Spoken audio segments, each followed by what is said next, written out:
Friends, मैं हूं चार पटेल और आपके लिए लेकर आया हूं क्लास 11 का एक बहुत ही प्यारा चैप्टर कार्बनिक रसायन। यह जो कार्बनिक रसायन है ये आपके जितने भी कार्बनिक रसायन पढ़ेंगे वहाँ हर जगह यह जो चैप्टर शुरू कर रहे हैं वो आपके हर जगह काम आएगा। यहाँ पर इसको हम जीओसी बोलते हैं। जो चैप्टर है जीओसी अर्थात इसका फुल फॉर्म होता है जनरल ऑर्गेनिक केमिस्ट्री। अर्थात जब भी हम कार्बनिक रसायन की बात करेंगे ये जो जितना भी हम टॉपिक आज से शुरू कर रहे हैं ये आपके हर जगह काम आएगा। ठीक है, तो अच्छे से समझिएगा। हम यहाँ पर शुरू कर रहे हैं सहसंयोजीकरण में इलेक्ट्रॉनिक प्रभाव। तो सबसे पहले आपको समझना पड़ेगा कि सहसंयोजीकरण क्या होता है। तो यहाँ पर हम सहसंयोजीकरण का एक उदाहरण लेते हैं, जैसे HCl। ठीक है, ये जो HCl होता है इसमें क्या होता है, सहसंयोजी बंध पाया जाता है। सहसंयोजी बंध क्या होता है उसको समझिए। ये जो सहसंयोजी बंध होता है इसमें इलेक्ट्रॉन की क्या होता है, साझेदारी। ये क्या होता है, इलेक्ट्रॉन की साझेदारी। ठीक है, तो जहां भी इलेक्ट्रॉन की साझेदारी पाया जाता है उसको हम क्या बोलते हैं, सहसंयोजी बंध बोलते हैं।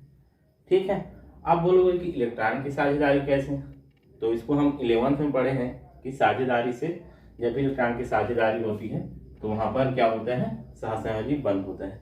जैसे हम इसी उदाहरण को ले लेते हैं। यहाँ पर हाइड्रोजन के बाह्यतम कक्षा में एक इलेक्ट्रॉन, ठीक है, उसको इस तरीके से दिखा दे रहा हूँ। और Cl के बाहरी कक्षा में 7 इलेक्ट्रॉन, 1 2 3 4 5 6 और 1 7। इस तरीके से इसको एक इलेक्ट्रॉन की अपना पूर्ण करने के लिए एक इलेक्ट्रॉन की आवश्यकता है और क्लोरीन को भी अपना अष्टक पूरा करने के लिए एक इलेक्ट्रॉन की आवश्यकता होती है। ठीक है, तो ये दोनों क्या करते हैं, आदान प्रदान इलेक्ट्रॉन का नहीं करके ये दोनों आपस में क्या करते हैं, शेयरिंग करते हैं। अर्थात ये दोनों आपस में एक एक इलेक्ट्रॉन को साझा करते हैं, जिससे क्या बनता है, सहसंयोजी बंध बनता है। अब यहाँ पर सहसंयोजी बंध में इलेक्ट्रॉनिक प्रभाव क्या होगा। अब यहाँ पर जो सहसंयोजी बंध बना हुआ है तो यहाँ पर देख रहे हो हम, जब भी सहसंयोजी बंध को मतलब सहसंयोजी यौगिक को लिखते हैं तो वहाँ पर आपको कोई आवेश नहीं दिखता है, कोई चार्ज नहीं दिखता है। HCl CH4 और कुछ भी ले सकते हैं। ठीक है, तो यहाँ पर आवेश क्यों नहीं होता, यहाँ पर पूरी तरीके से आवेश नहीं होता, लेकिन जब क्या होता है, इन दोनों में विद्युत ऋणात्मकता में अंतर पाया जाता है। इन दोनों के विद्युत ऋणात्मकता में क्या पाया जाता है, अंतर पाया जाता है। इन दोनों के दोनों तत्व हैं, परमाणु हैं, जिनके विद्युत ऋणात्मकता में अंतर पाया जाता है। तो यहाँ पर क्या होता है, देखो यहाँ पर विद्युत ऋणात्मकता, अब हाइड्रोजन और क्लोरीन की बात करें तो इन दोनों के विद्युत ऋणात्मकता में अंतर है। अब यहाँ पर बताओ कि क्लोरीन का विद्युत ऋणात्मकता कितना होता है, 3.0 अर्थात 3, और यहाँ पर हाइड्रोजन का क्या होता है, 2.1। तो यहाँ पर देख सकते हो दोनों के विद्युत ऋणात्मकता में अंतर है। अब यहाँ पर विद्युत ऋणात्मकता में अंतर होने के कारण यहाँ पर क्या होता है, ये विद्युत ऋणात्मकता मतलब आप उसको ऐसे समझ सकते हैं, जो विद्युत ऋणात्मकता जिसका ज्यादा है वो अधिक बलवान है और जिसका विद्युत ऋणात्मकता कम है वो क्या है, कम बलवान है। अब ज्यादा बलवान जो रहेगा वो क्या करेगा, साझेदारी तो दोनों किए हैं, लेकिन जो अधिक बलवान रहेगा वो क्या करेगा, जो साझेदारी किए हैं उसको अपनी तरफ खींचना चाहेगा, जो साझेदारी का इलेक्ट्रॉन है उसको अपनी तरफ खींचना चाहेगा। तो यहाँ पर इसका विद्युत ऋणात्मकता अधिक, जिसको यहाँ पर 3.0 बोल सकते हैं, इतना है, और इसका जो विद्युत ऋणात्मकता होता है क्या होता है, कम होता है, जो लगभग 2.0 होता है। ठीक है, तो यहाँ पर अधिक होने के कारण ये जो शेयरिंग वाला इलेक्ट्रॉन है उसको अपनी तरफ खींचता है। ये अपनी तरफ खींचने के कारण इस पर क्या आता है, डेल्टा माइनस, कुछ मात्रा में माइनस चार्ज है और इस पर कुछ मात्रा में प्लस चार्ज। पूरी तरीके से नहीं आता, पूरी तरीके से यहाँ पर माइनस प्लस नहीं लिखेंगे, डेल्टा का यूज करेंगे। डेल्टा मतलब होता है कुछ। ठीक है। तो यहाँ पर इसका विद्युत ऋणात्मकता अधिक होने के कारण कुछ मात्रा में ये जो शेयरिंग वाला इलेक्ट्रॉन है अपनी तरफ खींच लेगा। ठीक है, अपनी तरफ खींच लेगा तो यहाँ पर क्या होगा, इन दोनों के बीच ध्रुवणता उत्पन्न हो जाएगी। इंग्लिश में बोलते हैं पोलैरिटी। ठीक है, पोलैरिटी उत्पन्न होने के कारण यहाँ पर देखिए क्या होता है, यहाँ पर दोनों पर आवेश आ जाते हैं।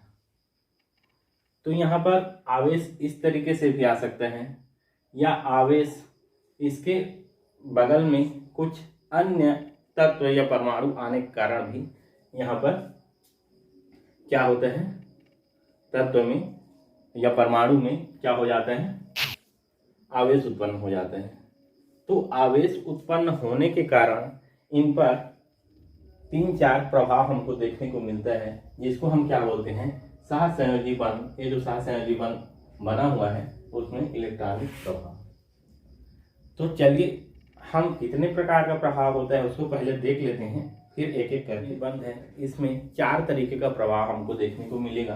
तो यहाँ पर चलिए शुरू करते हैं कौन कौन सा प्रभाव होता है। ठीक है, तो सबसे पहले है आपका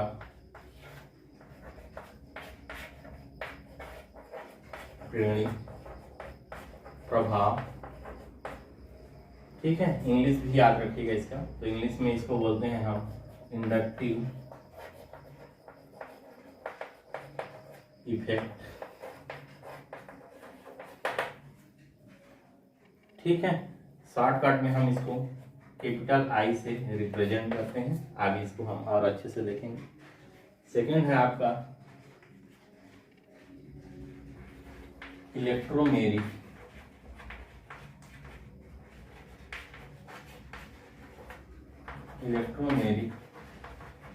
प्रभाव।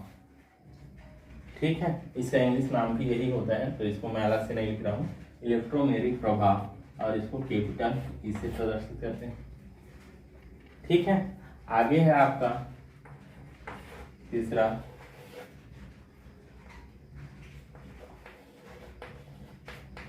अनुनाद, या एक बात और सुनने को देखने को मिलेगा आपको, मेसोमेरिक प्रभाव। अनुनाद या मेसोमेरिक प्रभाव, ये जो अनुनाद और मेसोमेरिक प्रभाव है दोनों में थोड़ा सा अंतर होता है, उसको मैं बीच में जब इसको पढ़ेंगे तो समझा दूंगा। और चौथा है इसमें आपका अनुनाद को हम इंग्लिश में बोलते हैं रेजोनेंस, और इसको इंग्लिश में मेसोमेरिक ही बोला जाता है। अर्थात इसको हम कैपिटल आर और इसको कैपिटल एम से प्रदर्शित करते हैं। ठीक है, चौथा है आपका अतिसंयुग्मन।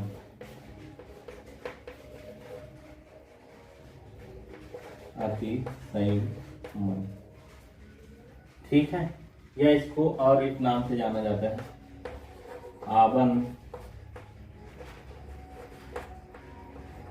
आवनहीन प्रभाव, और इंग्लिश में इसी को बोला जाता है हाइपर कंजुगेशन।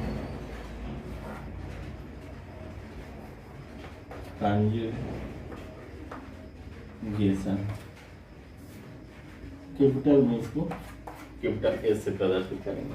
तो इस तरीके से हम लोगों का जो सहसंयोजी बंध में इलेक्ट्रॉनिक प्रभाव है ये 4 तरीके का होता है। सबसे पहले है आपका प्रेरणिक प्रभाव, इसको इंग्लिश में बोलते हैं इंडक्टिव इफेक्ट, और कैपिटल आई से प्रदर्शित करते हैं।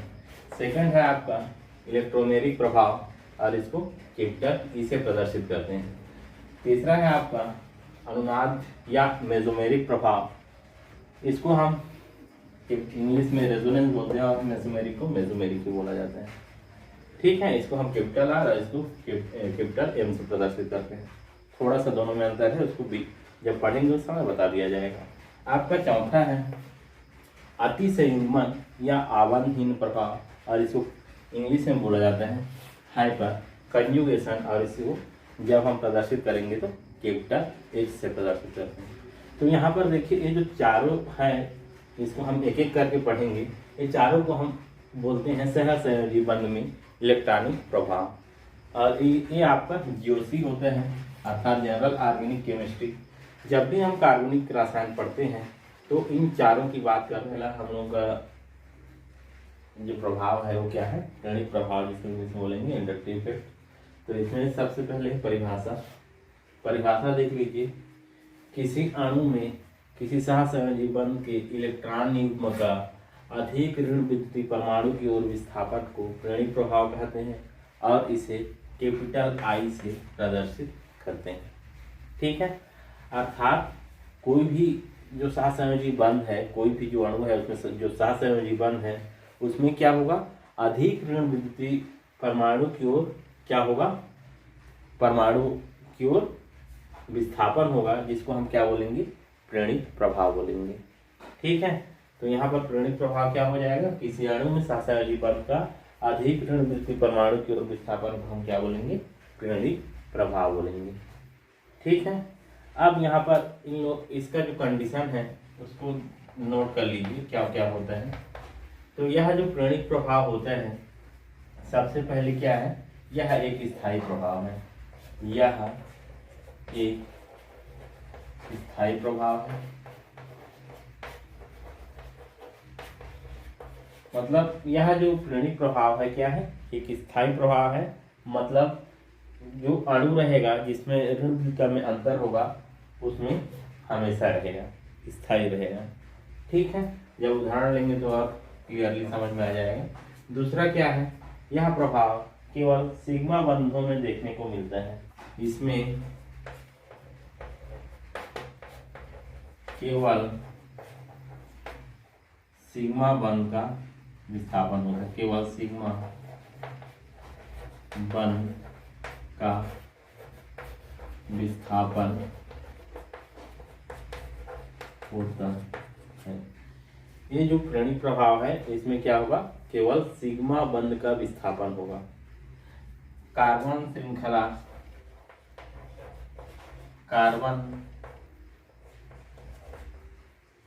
श्रृंखला बढ़ने पर प्रभाव कम होता जाएगा, कम होता जाता है। मतलब कार्बन श्रृंखला जो चेन है वो जैसे जैसे बढ़ता जाएगा यह प्रभाव क्या होता जाएगा, कम होता जाएगा। ठीक है, मतलब यह जो प्रभाव है कार्बन श्रृंखला की 3 से 4 चेन तक कार्बन श्रृंखला तक प्रभावित रहती है। उसके बाद कार्बन श्रृंखला 3 के बाद चौथा जैसे हम आते हैं तीव्रता बहुत ही कम होने लगती है, मतलब उधर को हम नगण्य मान के चलते हैं। ठीक है, तो यह क्या है, सबसे पहले नोट में यह एक स्थायी प्रभाव है। ठीक है, दूसरा है इसमें केवल सिग्मा बंध का विस्थापन होता है। और तीसरा क्या है, कार्बन श्रृंखला बढ़ने पर प्रभाव कम होता जाता है। तो यहाँ पर जो प्रेरणिक प्रभाव है इस तरीके से हम प्रेरणिक प्रभाव को समझते हैं। ठीक है, प्रेरणिक प्रभाव को मुख्यतः फिर से 2 भाग में हम बांटेंगे। तो यहाँ पर देखिए इसका 2 भाग क्या क्या है, इलेक्ट्रॉन आकर्षी या ऋणात्मक प्रेरणिक प्रभाव में क्या होता है और इलेक्ट्रॉन प्रतिकर्षी या धनात्मक प्रेरणिक प्रभाव में क्या होता है। तो इलेक्ट्रॉन आकर्षी या ऋणात्मक प्रेरणिक प्रभाव को पहले समझते हैं। यहाँ पर देखिए उदाहरण लेते हैं, carbon carbon carbon carbon 4 carbon तक लेते हैं और यहाँ कोई ग्रुप जुड़ा हुआ है, इसको हम मान लेते हैं जो ग्रुप जुड़ा है उसके पहले वाले को C1 मतलब पहला कार्बन, और इसको C2 और इसको C3 और इसको C4।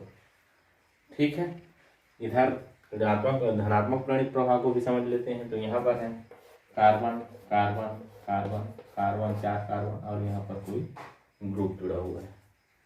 ठीक है, ये आपका 1 2 3 4 कार्बन यहाँ पर भी लेंगे। अब यहाँ पर देखिए कब इलेक्ट्रॉन आकर्षी होगा और कब इलेक्ट्रॉन प्रतिकर्षी होगा।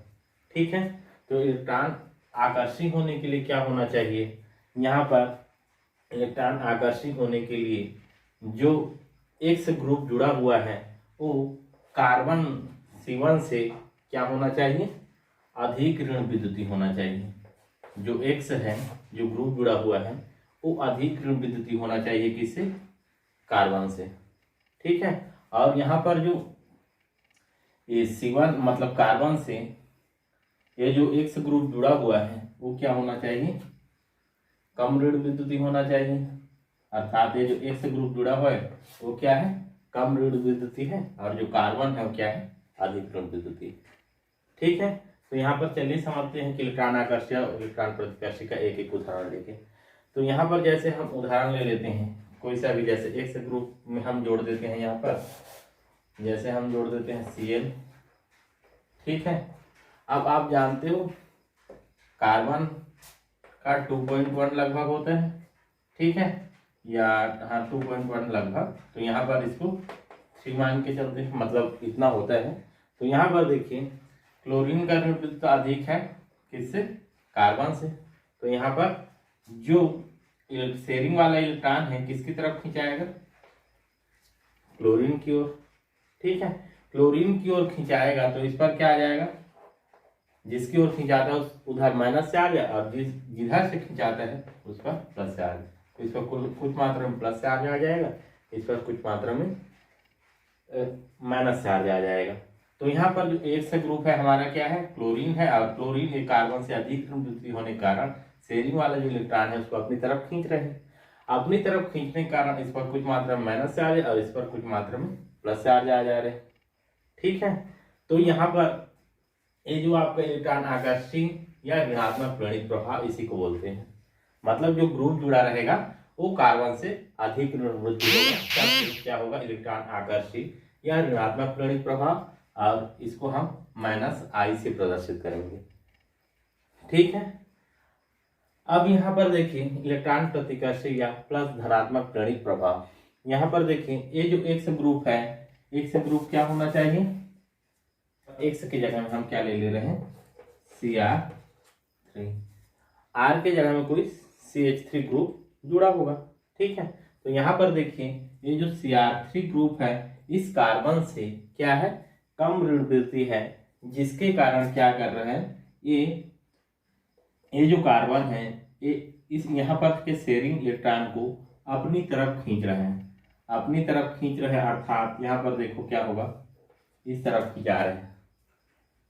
ठीक है, इस यहाँ खिंचा रहा है इस तरफ, तो यहाँ पर इस पर क्या आ जाएगा, डेल्टा प्लस से आ जाए, और इस पर डेल माइनस से आ जाए। ठीक है, तो इसको हम क्या बोलेंगे, इलेक्ट्रॉन प्रतिकर्षण या धनात्मक प्रेरित प्रभाव, या इसको हम बोलते हैं +I इफेक्ट। ठीक है, यहाँ पर जो Cr3 है यह जो ग्रुप है +I इफेक्ट दर्शाते हैं, अर्थात यहाँ पर +I का मतलब इलेक्ट्रॉन डोनेटिंग ग्रुप, इसको बोलते हैं EDG, अर्थात इलेक्ट्रॉन डोनेटिंग ग्रुप, और इसको हम बोलते हैं इलेक्ट्रॉन विड्रॉइंग ग्रुप, इसको हम बोलते हैं इलेक्ट्रॉन विड्रॉइंग ग्रुप। -I प्रभाव दर्शाने वाले को और +I प्रभाव दर्शाने वाले को बोलते हैं इलेक्ट्रॉन डोनेटिंग ग्रुप, मतलब इलेक्ट्रॉन का दान कर रहे हैं ये जो ग्रुप है, तो इसको इलेक्ट्रॉन डोनेटिंग ग्रुप, और यहाँ पर जो इलेक्ट्रॉन को अपनी तरफ खींच रहा है इसलिए इलेक्ट्रॉन विड्रॉइंग ग्रुप। ठीक है, अब यहाँ पर देखिए हम तीसरा लाइन देखे थे नोट में कि यह जो प्रभाव है कार्बन की संख्या बढ़ने पर यह प्रभाव धीरे धीरे कम होने लगता है। ठीक है, कम होने लगता है, तो यहाँ पर ये जो प्रेरित प्रभाव है यहाँ पर पहले कार्बन पर अधिक है। ठीक है, जैसे जैसे हम पीछे की तरफ जाते जाएंगे यह प्रभाव क्या हो जाएगा, कम होते जाएगा, यह प्रभाव क्या होगा, कम होते जाएगा। यहाँ पर 3+ और यहाँ पर 4+, इस तरीके से, मतलब पीछे की तरफ हम जैसे जैसे जा रहे हैं यह जो प्रभाव है प्रेरित प्रभाव वो कम होता जा रहा है, और तीसरे या चौथे कार्बन के पास बाद जो यह प्रभाव है यह क्या हो जाता है, नगण्य हो जाता है, मतलब हम ना मान के चलते हैं। ठीक है, ऐसे ही यहाँ पर इलेक्ट्रॉन प्रतिकर्षी समूह में भी होता है। तो इस तरीके से ये जो प्रेरित प्रभाव है दो तरीके से होता है, इलेक्ट्रॉन आकर्षी या ऋणात्मक प्रेरित प्रभाव और इलेक्ट्रॉन प्रतिकर्षी या धनात्मक प्रेरित प्रभाव। इसके ये वाले को अच्छे से याद रखिएगा, -I इफेक्ट बोलते हैं, इसको प्लस आई इफेक्ट बोलते हैं। अब माइनस आई को इलेक्ट्रॉन विड्रॉइंग ग्रुप बोलते हैं और प्लस आई इफेक्ट को इलेक्ट्रॉन डोनेटिंग ग्रुप बोलते हैं। ठीक है, तो इस तरीके से यह जो आपका किरणिक प्रभाव है इस तरीके से दर्शाते हैं। इस यहाँ पर माइनस आई प्रभाव दर्शाने वाले और प्लस आई प्रभाव दर्शाने वाले का एक श्रेणी होता है, क्रम होता है, मतलब कौन अधिक दर्शाता है।